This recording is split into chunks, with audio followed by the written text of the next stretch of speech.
Welcome, everyone, to the second episode of VGN Weekly. Each week, we will recap all the VGN broadcasted events right here.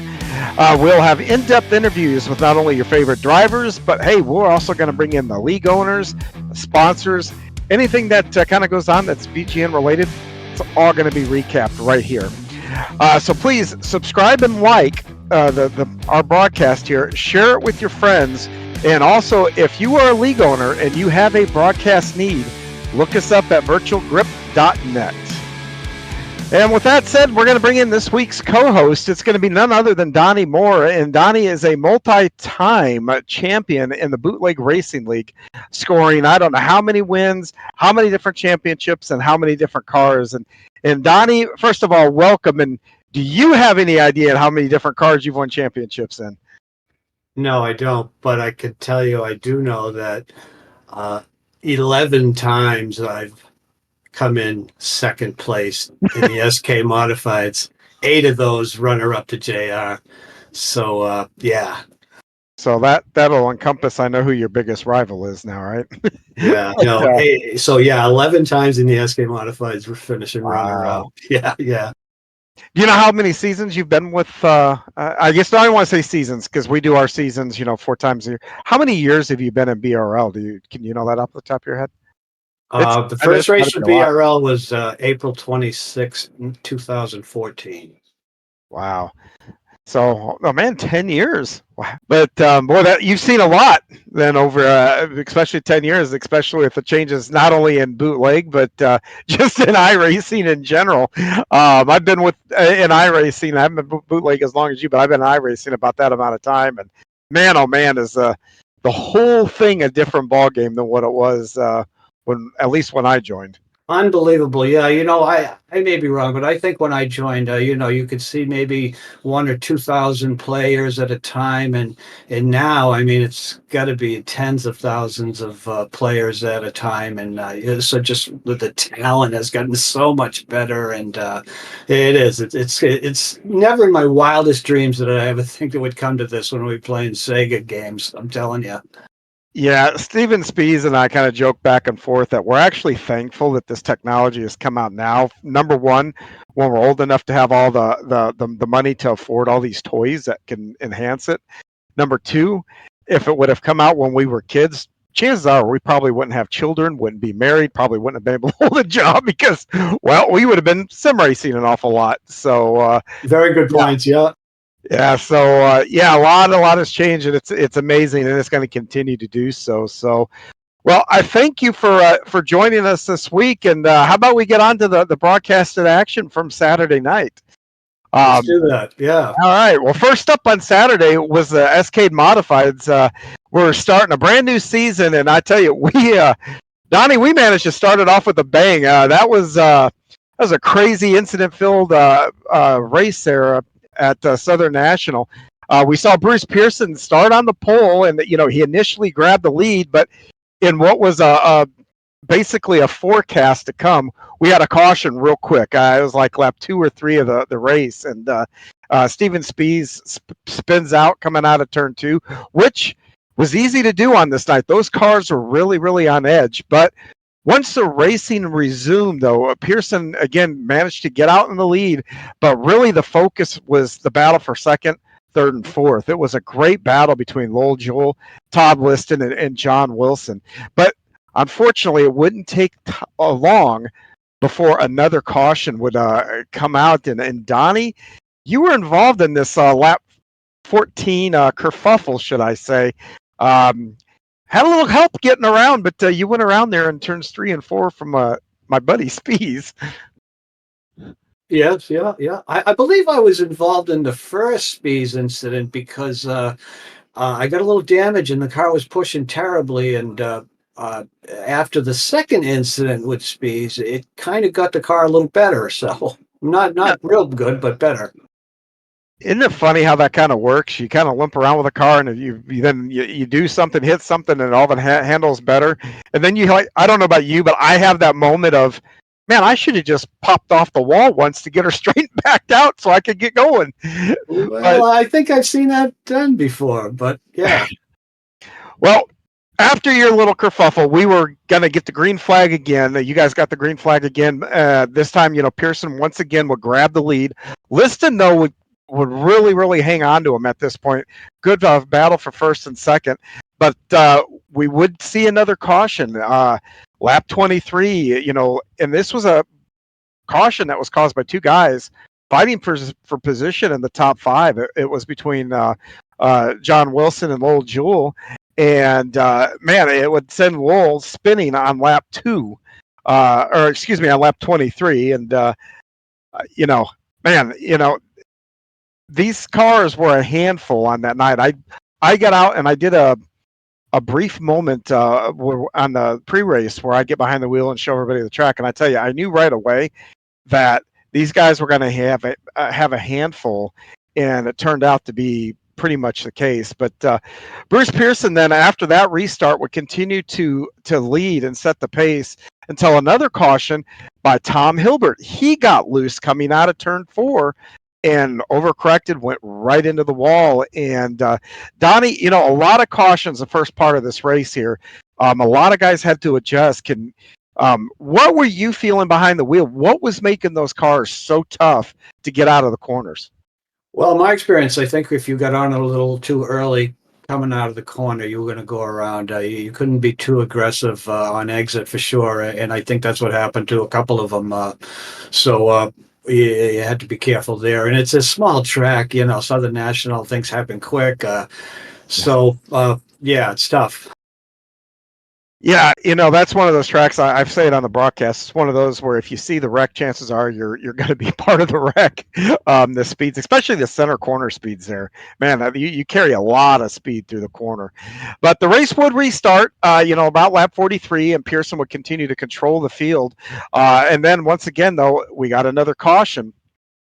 Didn't take long. It was about lap 43 at that point, or a little bit after that. And Kurt Smith would spin. This time, though, he would collect Jeffrey Harden. And then they would get back to green. You guys would have yet another caution, another one brought out by Alan Wanamaker, and again, Steven Spies. And Spies was having a rough night at this point. And, Donnie, one thing I got to ask, it was caution, caution, caution there. It doesn't allow you as a driver to get into a rhythm or anything like that. What's going through your mind at this point? What was that, or 50 some odd laps in about, and all of a sudden half the race has got under caution laps. What are you doing behind the wheel? What are your thoughts when that happens? Well, in this particular race, the car just wasn't fast. So, the leaders were getting away from me. And so the caution certainly helped me. And what was going through my mind is to try to take advantage of these restarts. And yeah, that's what was going through my mind. You finally got a green flag run. You guys restarted on lap 57, and this would be the longest green flag run of the night. And this is where you really actually started to kind of pick your way through the field.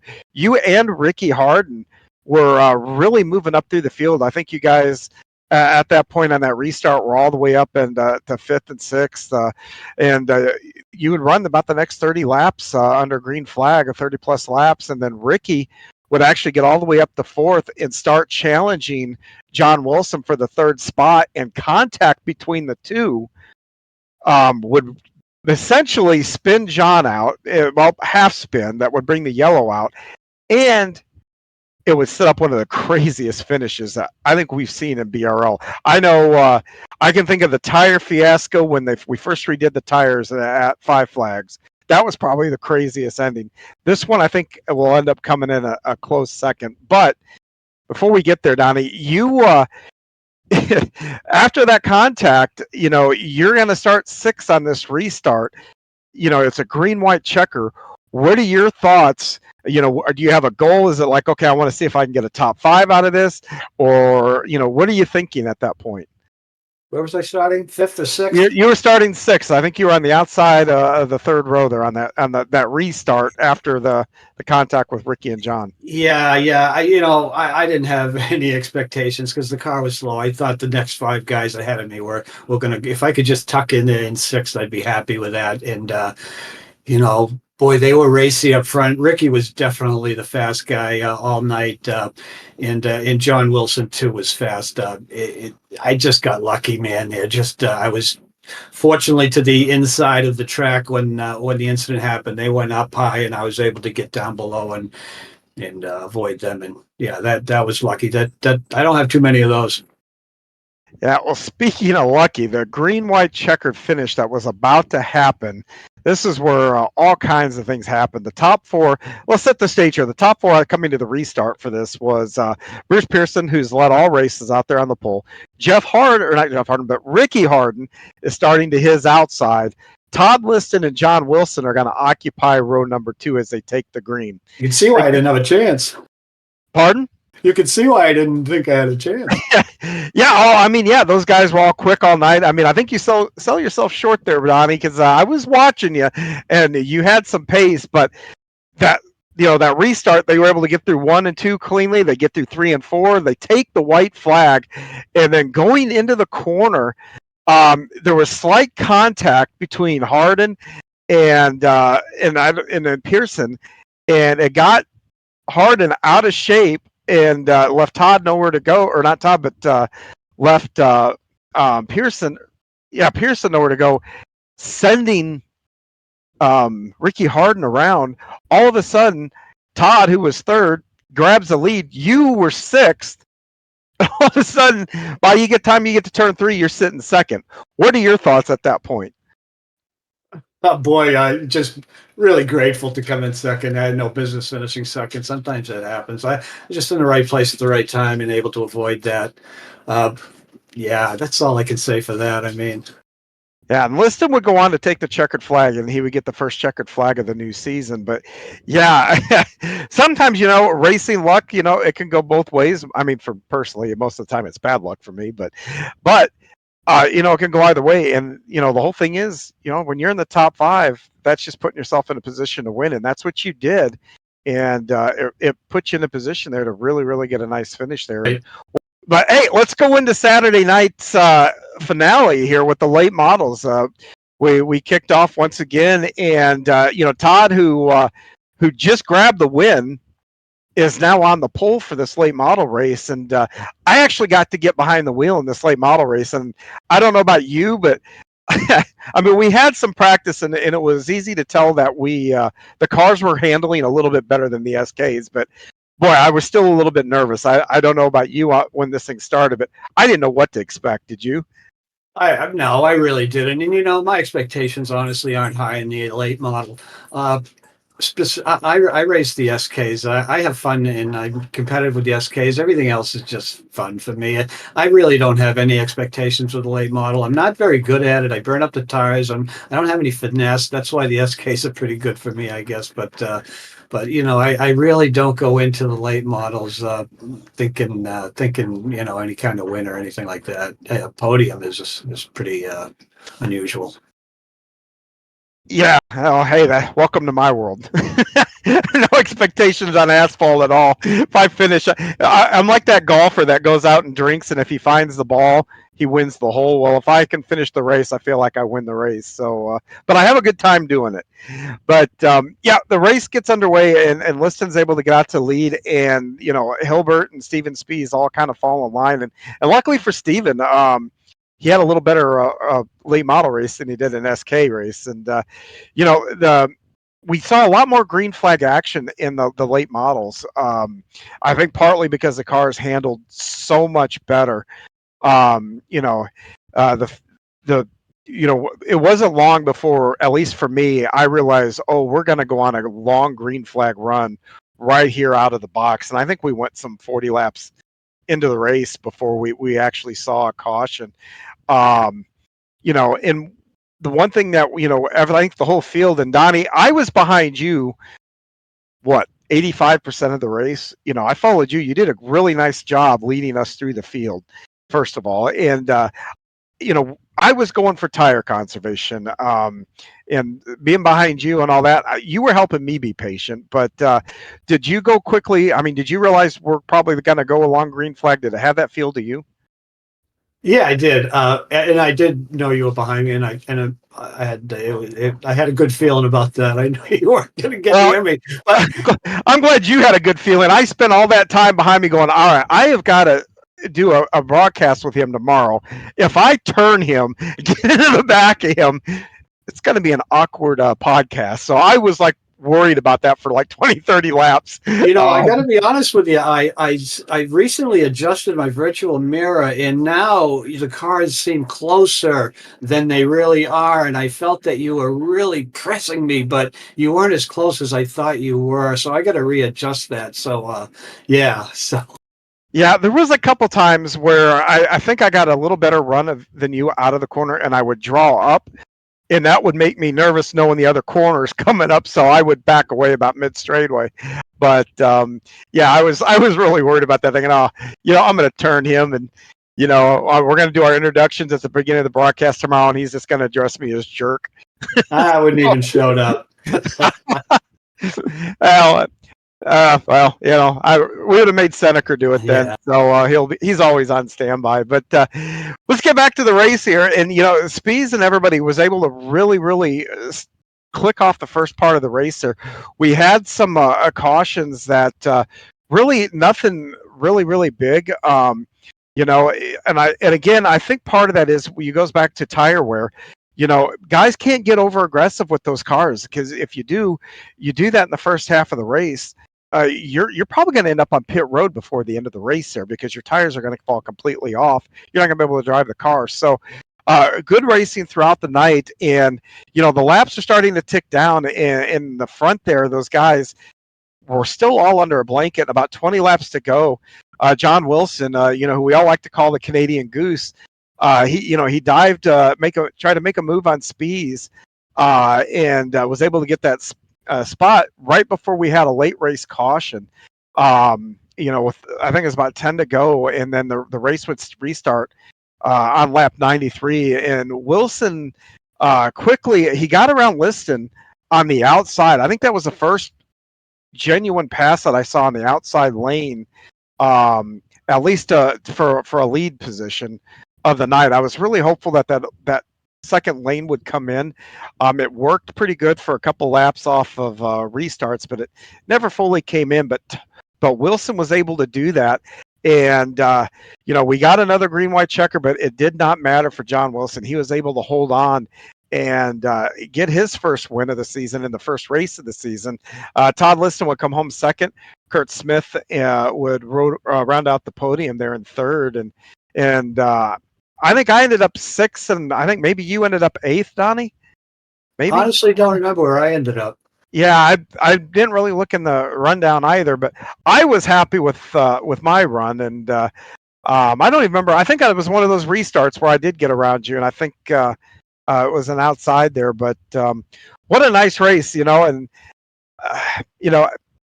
there was a lot of excitement in the first race, but there was a lot of cautions. I don't want to say, because it was still exciting, and it was exciting to watch. I went back and watched the broadcast, and then I recommend doing that. But the long green flag run, the passing was more of a premium in the second race. So, Donnie, as a driver, do you want to see that chaos where like you said, it was creating opportunities for you to pass because of the restarts, or do you like races that have that long green flag run in them? Uh, it depends on the situation, I guess. I like to get into a groove, for sure. Definitely short tracks like that. If I get to it, just get into a rhythm. You know how that is. Yeah. I tend to wander on longer tracks. I get. I don't want to say I get bored, but my mind tends to wander a little bit. So anyway, yeah. But a great race by two guys who John Wilson and Todd Wilson. I mean Todd. Help me out. Listen, Of Todd course, Liston. of course, Todd Liston, John Wilson, and Todd Liston. Those two guys, and a couple other guys here in the league. That, boy, two examples of two guys that came into the league and were okay and had their struggles early, but over the couple seasons have improved so much. Todd, listen, I almost think his success coincided with, I've never asked him, but coincided with his VR headset, which is a whole different ballgame, VR. And Yes.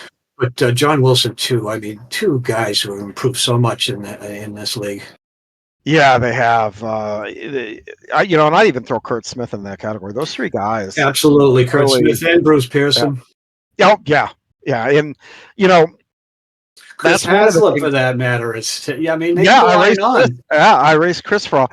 And it's funny that you say that because even on the broadcast, you watch the practice times, and it's been the last few years, few seasons anyway, that it's amazing to watch its practice times because you look at whoever's the quickest to the guy that's usually the bottom of the pole on the pole there.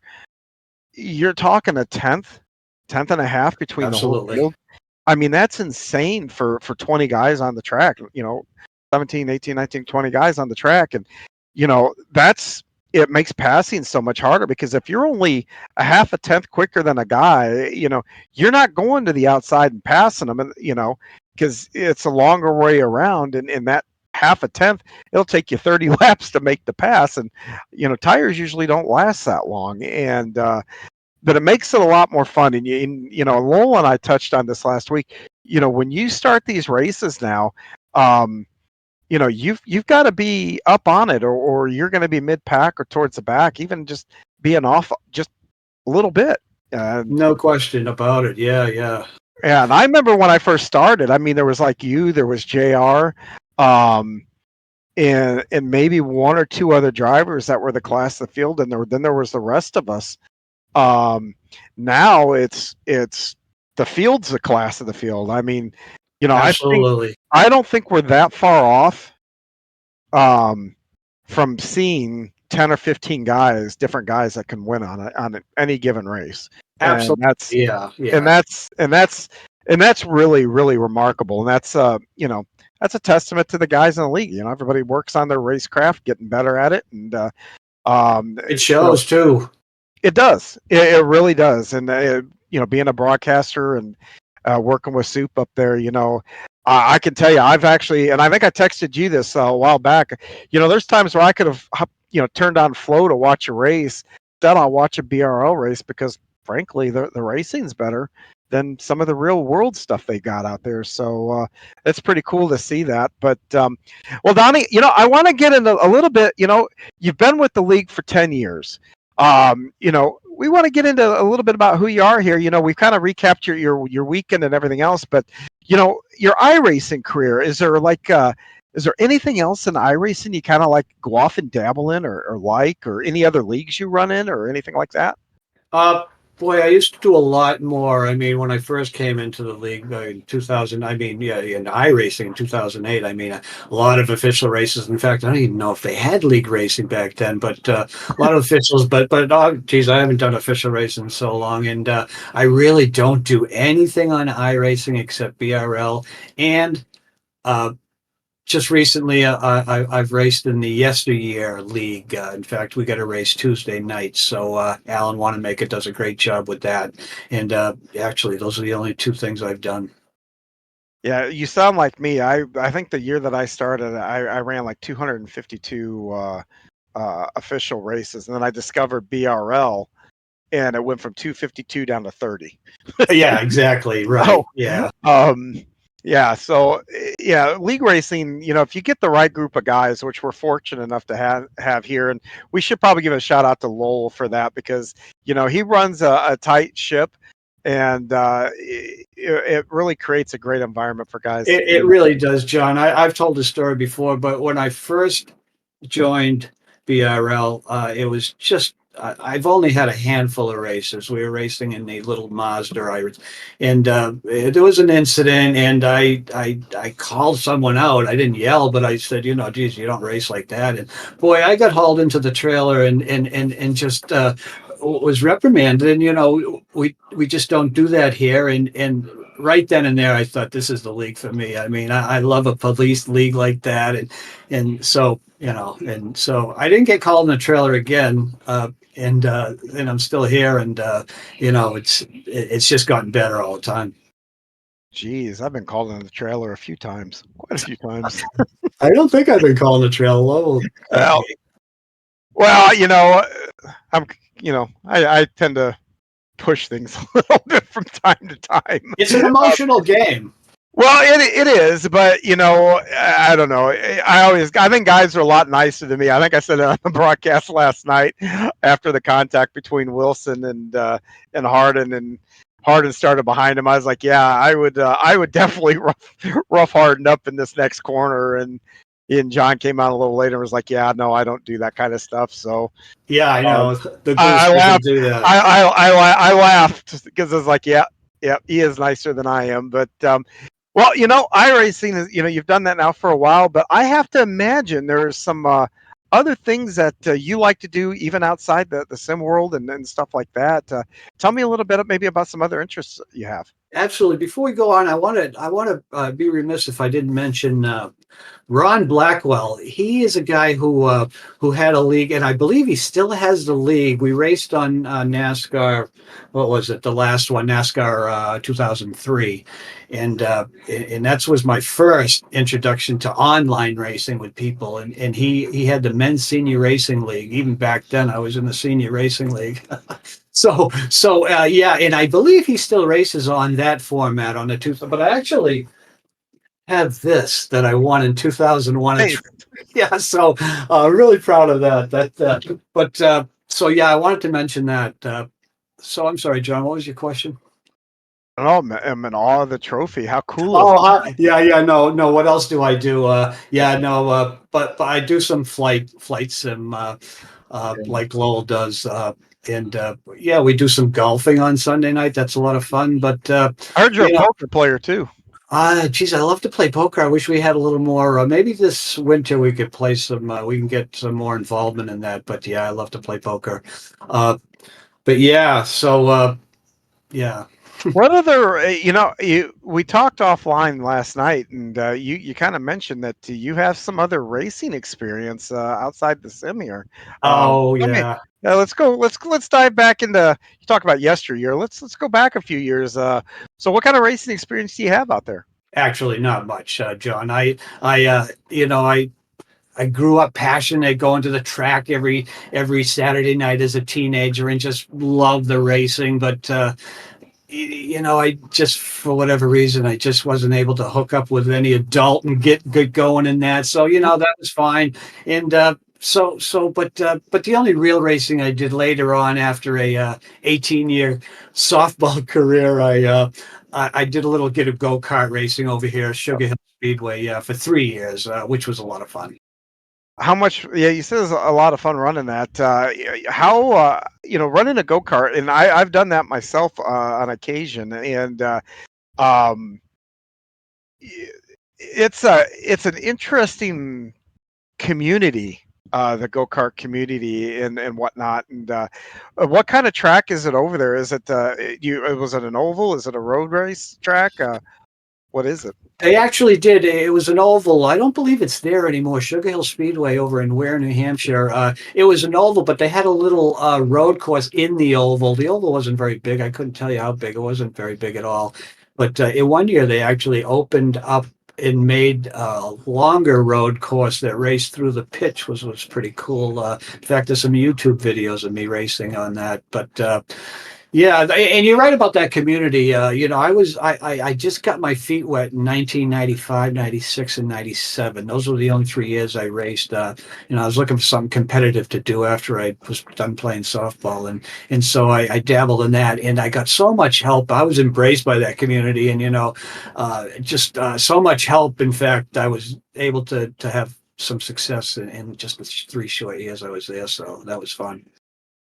Well, you were also now you've mentioned softball a couple times. What did you do softball wise, and how long did you play that? Oh yeah. Believe it or not, that is something I've always wanted to do. Our local recplex has softball leagues, and I keep making excuses why not to go out and do it. But I have always wanted to do that. Yeah, I was just a kid, just a 20-year-old kid, and the company I was working for, hey, do you want to play softball? And there was a little league, and geez, 18 years later, I had such a passion for softball. It was so much fun, and I ended up playing for 18 years. Boy, those were the times of our lives. We were young, no pain, just play all night. A lot of fun. Those were the days. It's funny is I've played softball a few times, and one of the times I actually back in a previous life I actually worked for a radio station. I was one of the on-air talents back late teens, and we played our state championship softball girls team, but they were fast pitch.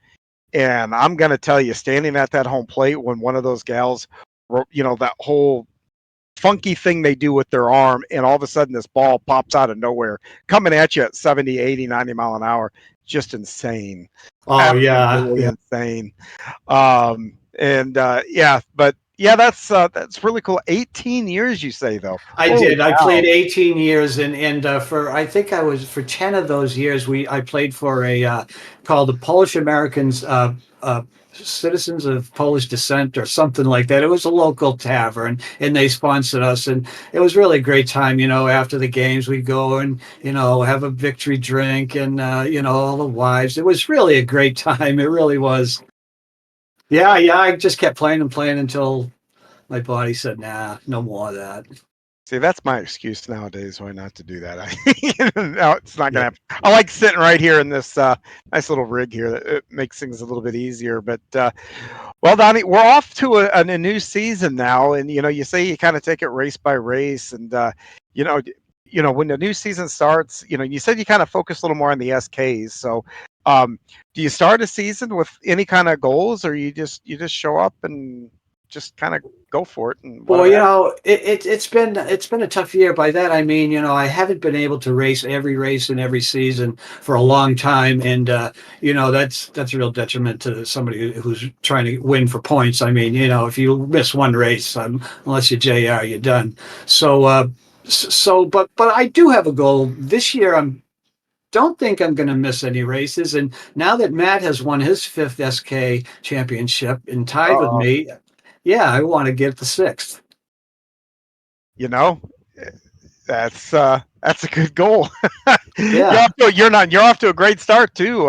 Second there in this first race, You and need some luck too. yes, always need a little bit of luck to go into that. And we're going into Thompson this week, and it has been, I don't know, probably 2, maybe 3 years since I've raced at Thompson. I know that you've probably run there more recently. Can you tell us a little bit about Thompson, and what can we expect there?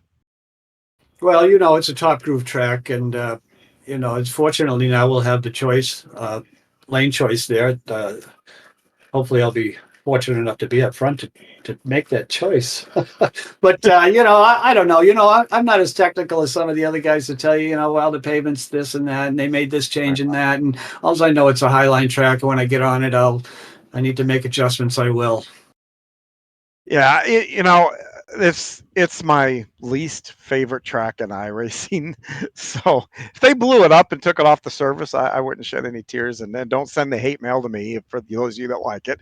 Everybody has an opinion, but the racing there, though, from what I remember, is passing there is really interesting. You got to almost set your passes up when you exit a corner rather than trying to outbreak or get into there to outdo somebody going into corner.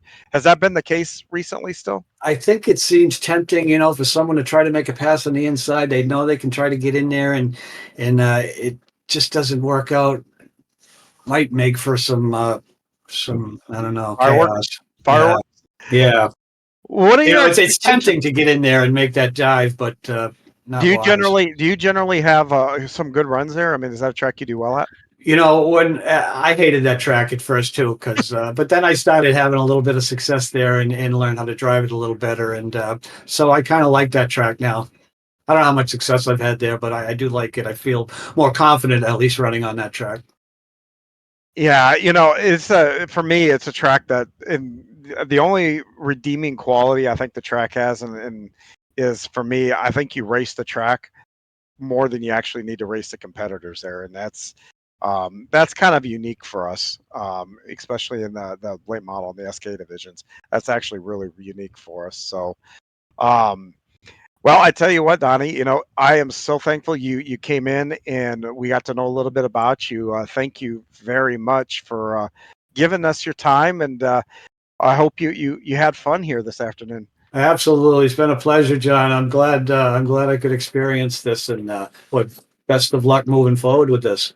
Yeah, we got some bugs to still continue to work out, and second show only, but we'll continue to try to do better. And I hate to say, you guys are your first few guests here are going to be like our guinea pigs, but we'll have you back when we get it right finally. Yeah, We get it and right. my lighting will be better too. I No, promise. you're fine. I'm just me learning to read scripts, me talking, and all that kind of stuff. So, but This is yeah, great, John. This is great. And you too, yeah. Ryan. Yeah, and Ryan, everybody, we don't talk to him a whole lot, but Ryan is here and he does our broadcast, but he's behind the scenes making everything you see around us and all that stuff is thanks to Ryan Seneker. So we do need to give him a shout out. But with that, we will wrap up our second show. Hopefully, we'll get to do a third. I think we will be able to do a third. But please remember to like and like the show and share it if you can out. Remember too, if you want to find anything VGN related, go to virtualgrip.net. You can find recaps of our races. If you're a league owner, like I said, if you have a broadcast need, come over, look us up. You can get a hold of us that way, and hopefully we can start up a partnership and include your league on this broadcast, in fact. So once again, another week down. We'll see what we get for you next week. I do believe next week's guest will be John Wilson, and we'll have the Canadian Goose in here, and I'm sure that'll be a lively conversation as well. Thank you again, Donnie Moore, for joining us, and thank you for watching, and we hope to see you next week. Hey, you don't want to miss Canadian Goose.